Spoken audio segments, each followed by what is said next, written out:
Hi friends, welcome to நம்ம ஒரு சமையல். நம்ம சேனல் இப்போ தான் ஃபஸ்ட் டைம் பார்க்குறீங்கன்னா நம்ம சேனலை ஒரு சப்ஸ்கிரைப் பண்ணுங்கள். வீடியோ பிடிச்சிருந்தா லைக் பண்ணுங்கள். மறக்காமல் உங்கள் ஃப்ரெண்ட்ஸ் அண்ட் ஃபேமிலிக்கு ஷேர் பண்ணுங்கள். இன்றைக்கி ரொம்பவே டேஸ்ட்டான ஒரு பீக்கங்கால் பொரியல் எப்படி செய்யலான்னு சொல்லி பார்க்கலாம் ஃப்ரெண்ட்ஸ். இது எங்கள் மாமியாரோட ஸ்டைலு. அவங்க ஏனோ தானம் செய்வாங்க, ஆனால் டேஸ்ட்டு வந்து நல்லாயிருக்கும். ஸோ அவங்க செய்கிற மெத்தடே நான் உங்களுக்கு இன்றைக்கி சொல்லி காட்டுறேன். வாங்க ஃப்ரெண்ட்ஸ், எப்படி செய்யலான்னு பார்க்கலாம். ஒரு கடாயில் ஆயில் ஆட் பண்ணிவிட்டு ஒரு 3 காஞ்ச மிளகாய் ஆட் பண்ணியிருக்கேன். கூடவே 2 பெரிய வெங்காயம் வந்து நான் ஆட் பண்ணியிருக்கேன். வெங்காயம் நல்லா பொன்னிறமானதுக்கப்புறம் கொஞ்சோண்டு மஞ்சத்தூளும் மிளகாத்தூளும் ஆட் பண்ணிக்கலாம். இப்போ நான் இன்றைக்கி 1/2 கிலோ பீக்கங்காயை தோல் எடுத்துகிட்டு நறுக்கி வச்சுருக்கேன். இந்த மாதிரி உங்களுக்கு என்ன ஷேப்பில் வேணுமோ நீங்கள் அந்த மாதிரி நறுக்கிக்கோங்க. நம்ம தண்ணி சுத்தமாக ஆட் பண்ணவே கூடாது, அதுவே தண்ணி விட்டு நல்லா வந்துடும்.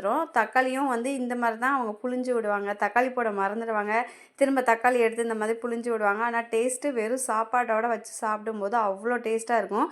ஸோ அவங்க செய்கிற மெத்தேடில் நான் உங்களுக்கு இன்றைக்கி செஞ்சு காட்டுறேன். 2 தக்காளி எடுத்து இந்த மாதிரி நல்லா பிசைஞ்சு விட்டுக்கலாம். நான் ஏன் தக்காளி கட் பண்ணி ஓப்பன் பண்ணி பார்த்துருக்கேன்னா உள்ளே பூச்சி இது இருக்க சான்ஸ் இருக்குது. அதனால் கட் பண்ணி பார்த்துட்டு அதுக்கப்புறம் புளிஞ்சு விடுங்க. இப்போ கூடவே கருவேப்பிலை கொஞ்சம் ஆட் பண்ணிவிட்டு நம்ம ஸ்லோலேயே வச்சு கிண்டி விடும்போது உங்களுக்கே தெரியும், தண்ணி இப்போ தான் கொஞ்சம் கொஞ்சமாக விடுது, காயிலேருந்து தண்ணி விடுது. அந்த தண்ணியிலே காய் வெந்து வந்தால் தான் இன்னும் நல்லாயிருக்கும். நம்ம தண்ணி கொஞ்சம் கூட ஊற்றக்கூடாது. இப்போ தேவையான அளவு உப்பு ஆட் பண்ணிவிட்டு ஒரு ஸ்லோவில் ஒரு 5 மினிட்ஸ் வச்சோன்னா ரொம்பவே டேஸ்ட்டான ஒரு பீக்கங்கால் பொரியல் வந்து நமக்கு ரெடி ஆகிடும். இதை நீங்கள் சாப்பாடு கூட வச்சு சாப்பிடும்போது உங்களுக்கு வேறு எதுவுமே தேவையில்லை, அந்தளவு ஒரு டேஸ்ட் இருக்கும்.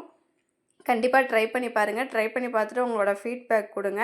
நீங்கள் இப்போ வீடியோ இப்போ தான் ஃபஸ்ட் டைம் பார்க்குறீங்கன்னா நம்ம வீடியோ ஒரு சப்ஸ்கிரைப் பண்ணுங்கள், சப்போர்ட் பண்ணுங்கள், லைக் பண்ணுங்கள், உங்கள் ஃபேமிலி அண்ட் ஃப்ரெண்ட்ஸுக்கு ஷேர் பண்ணுங்கள்.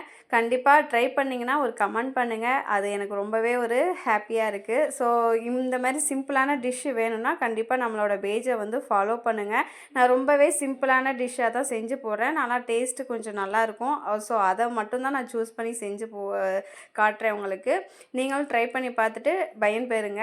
உங்களுக்கு வீடியோ அப்பைக்கப்போ நோட்டிஃபிகேஷனில் வர்றதுக்கு ஆல் ஐக்கானை கொடுத்து வச்சிட்டிங்கன்னா நான் போடுற வீடியோலாம் உங்களுக்கு அப்பைக்கப்போ நோட்டிஃபிகேஷனில் வரும். நீங்கள் பார்த்து பயன்பெறலாம். இப்போ பாருங்கள் எந்தளவு எண்ணெய்லாம் பிரிஞ்சு நல்லா அழகாக நமக்கு வெந்து வந்துருச்சு பார்த்திங்கன்னா. இதை நீங்கள் சாப்பாட்டோட பிசைஞ்சு சாப்பிட்டு பாருங்கள், அவ்வளோ ஒரு டேஸ்ட்டாக இருக்கும். நாங்கள் இதை மட்டும்தான் சாப்பாடு பிசைஞ்சு சாப்பிடுவோம். உங்களுக்கு இதை விருப்பம் இல்லை, இப்படி சாப்பிட விருப்பம் இல்லைன்னா நடுவில் மட்டும் 2 முட்டையை ஊற்றி கிண்டி விட்டு கூட நீங்கள் முட்டை பொடி மாஸ் மாதிரி கூட செஞ்சு சாப்பிட்டுக்கலாம். பீக்கங்காய் முட்டை பொடி மாஸு கண்டிப்பாக ட்ரை பண்ணி பார்த்துட்டு உங்களோட ஃபீட்பேக் கொடுங்க. பாய் ஃப்ரெண்ட்ஸ், நெக்ஸ்ட் வீடியோவில் பார்க்கலாம். வேறு ஏதாவது ரெசிபி வேணும்னா கண்டிப்பாக டைப் பண்ணுங்கள். பாய் பாய்.